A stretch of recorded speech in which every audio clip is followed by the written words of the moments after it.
pessoal! Este é o Letras na Rede e hoje chegamos ao final da série Papéis Avulsos. Neste último episódio, vamos responder as perguntas que recebemos pelas redes sociais, depois da publicação de cada episódio. A seguir, vocês conferem as respostas às perguntas sobre Na Arca, Dona Benedita, o empréstimo, a Sereníssima República, uma visita de Alcibíades e verba testamentária.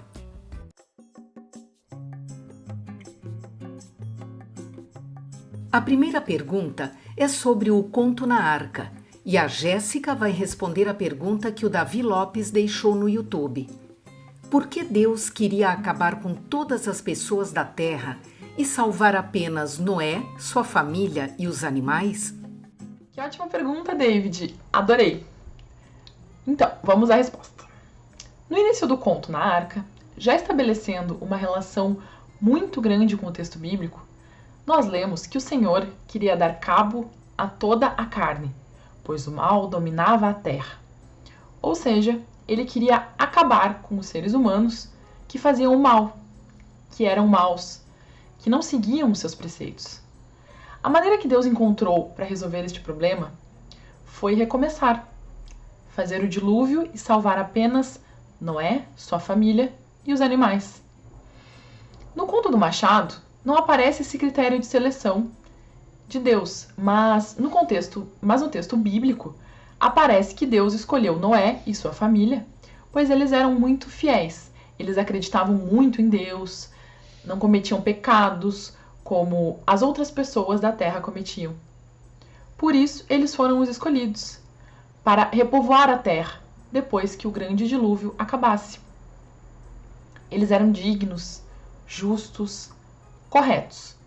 É como se, com o dilúvio, Deus pudesse lavar a terra e mandar embora todo o mal, junto com essas águas. E a família do Noé seria responsável, então, por dar continuidade à vida da humanidade, assim como os animais à vida animal da terra. Espero ter respondido a tua questão. Até a próxima. Tchau, tchau!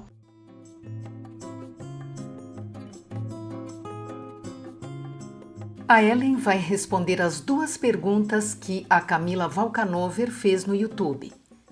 Como compreender a oscilação do narrador, ora em terceira pessoa, ora em primeira pessoa, ora em segunda pessoa?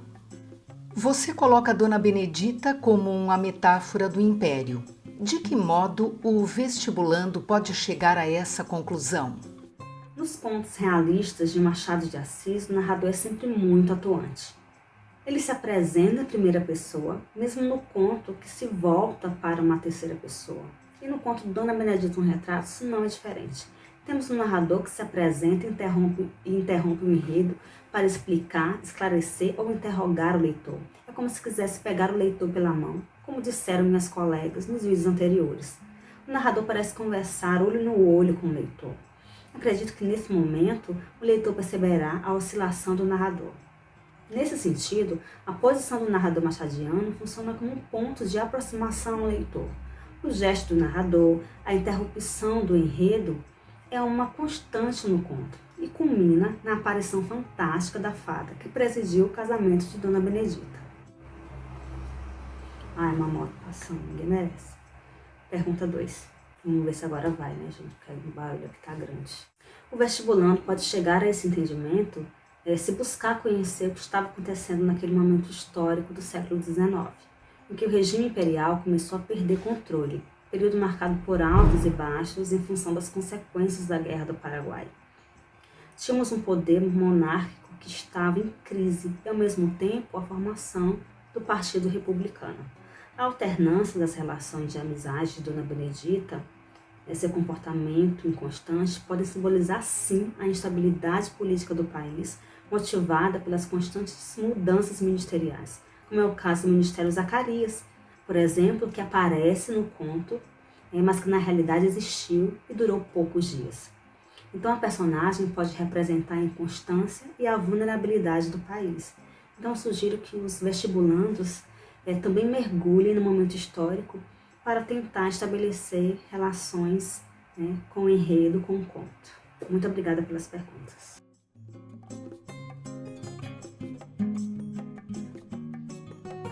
Rodrigo, a Letícia Calabro perguntou o seguinte no YouTube: há alguma relação entre os contos O Espelho e o Empréstimo? Olá pessoal, a gente pode dizer sim que o Empréstimo e o Espelho possuem algumas semelhanças. Os dois contos generalizam um acontecimento singular em teoria ou filosofia, e os dois contos apresentam duplicidades. No caso do Espelho, a gente tem a duplicidade entre alma interior e alma exterior, e no Empréstimo a gente tem a figura do custódio, que tem um ar de pedinte general. Mas as semelhanças não vão muito longe. No Espelho a gente tem uma relação de complementaridade, quase de dependência da alma interior em relação à alma exterior. Quando o Jacobina se encontra sozinho na fazenda após a fuga dos escravizados, ele só consegue recuperar sua identidade ao recorrer à farda, que era o seu papel social, o prestígio que essa posição estava lhe trazendo naquele momento, e a sua alma exterior nesse momento. No caso do Empréstimo, a gente tem uma relação de conflito. O custódio ele tem vocação para a riqueza, mas não tem meios para alcançá-la. Ele não tem posses, ele não tem contatos e ele não tem nem a disposição para trabalhar. Então esse personagem vai demonstrar uma postura orgulhosa de general, enquanto batalha todos os dias pela sua subsistência. Outro ponto que é importante de marcar é a diferença da posição do narrador. No Espelho a gente tem um narrador em terceira pessoa, no começo do conto, que passa a palavra para o Jacobino, que vai narrar sua experiência e o que supostamente aconteceu quando ele era jovem, em primeira pessoa. Já no caso do Empréstimo, a gente tem um narrador em terceira pessoa que analisa o custódio, ridicularizando a sua figura e fazendo dele uma caricatura, praticamente. Então é isso, espero que tenha ajudado. Até mais.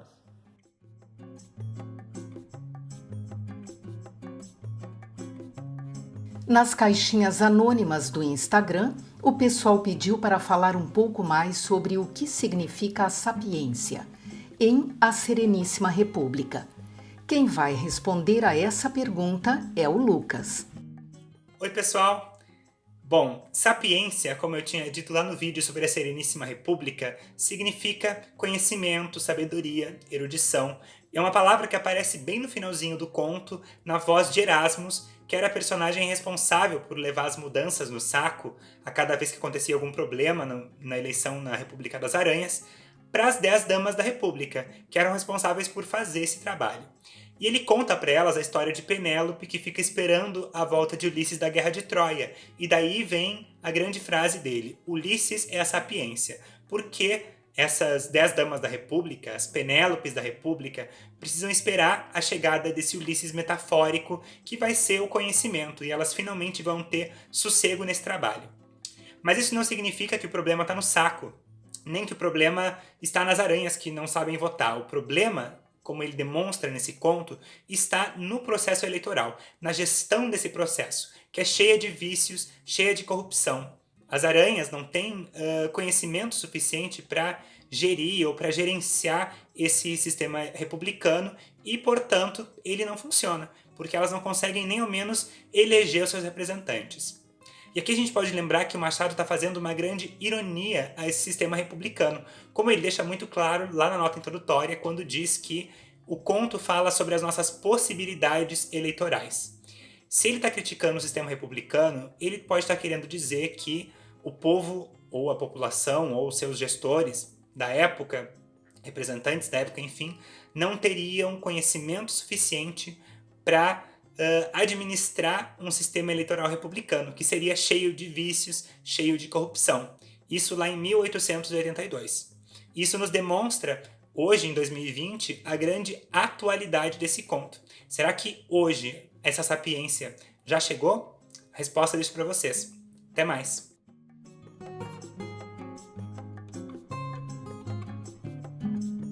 A pergunta sobre uma visita de Alcibíades, que vai ser respondida pela Bruna, veio de um aluno da Jéssica, que é nossa colega aqui no Letras na Rede, e falou sobre o conto Na Arca. O aluno dela quer saber o seguinte: Machado de Assis acreditava ou gostava de espiritismo? Por que nesse conto tem o espírito e em Memórias Póstumas também? Por que ele é considerado realista se gosta dos espíritos? Bom, sobre o Machado de Assis acreditar ou não no espiritismo é um pouco difícil de dizer, porque o que a gente tem nos romances e nos contos é a voz dos personagens e dos narradores, não do Machado. Em Uma Visita de Alcebiades, por exemplo, o desembargador acreditava no espiritismo, mas isso não quer dizer que o Machado de Assis também acreditasse. Mas a gente pode imaginar que o Machado de Assis viu o espiritismo, no mínimo, com um pouco de desconfiança. Porque, como a gente pode notar com a leitura de Uma Visita de Alcebiades, ele trata desse assunto de uma forma bastante irônica. E uma possível razão para que o Machado trate do espiritismo em mais de uma de suas obras é que o espiritismo era uma doutrina relativamente nova no Brasil durante o século XIX e que estava ganhando muita popularidade. Então, ela estava sendo muito discutida e debatida. Então, o Machado pegou um assunto que estava sendo muito comentado na sociedade e levou para as coisas que ele escrevia. E sobre o Machado de Assis ser considerado um autor realista, mas ao mesmo tempo acreditar no espiritismo, primeiro, como eu acabei de comentar, a gente não pode afirmar que ele acreditava no espiritismo.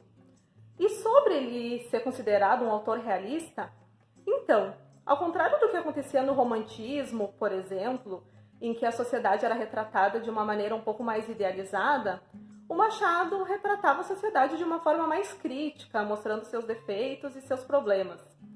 E os personagens criados pelo Machado também eram mais complexos. Eles não eram apenas bons ou ruins, mas tinham defeitos e qualidades assim como todos nós.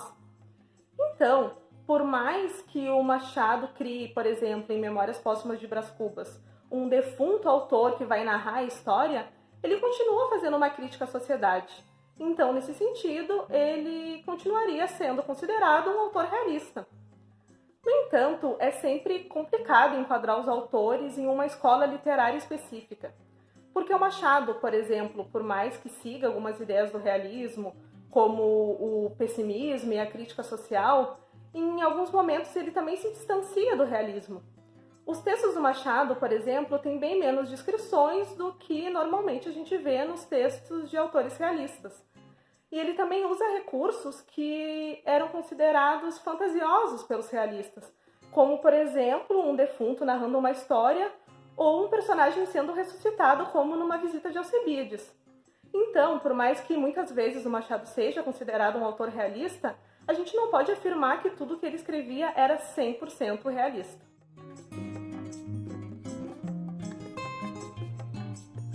Sofia, a Camila M. no YouTube perguntou o seguinte sobre verba testamentária. Não é meio estranho tratar escravos e cachorros como se fosse uma coisa só?